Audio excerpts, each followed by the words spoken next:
ধরো ধরো খতম করো গোবিন্দের চেলাগুলা। আল্লাহু আকবার। ওটো ওই শাহজালালের নির্ভীক সৈনিকেরা ধরো ধরো খতম করো গোবিন্দের চেলাগুলা। শাহজালালের স্বপ্ন ছিল আল কোরআনের জ্বলবে আলো। কথা বললো কেন?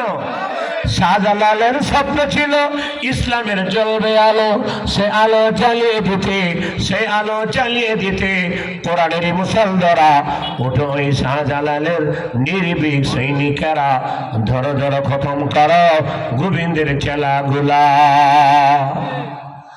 হে মুসলমান ভাইরা রে আমার, শাহজালাল রহমতুল্লাহ আলাইহি সুরমা নদীর উপরে জায়নামাজ বিছায়া দিলেন। 360 আউলিয়ার কাফেলা সবাই জায়নামাজ নদীর উপরে বিছাই দিলেন। এবার আল্লাহর উপরে ভরসা করে জায়নামাজে কদম দিলেন।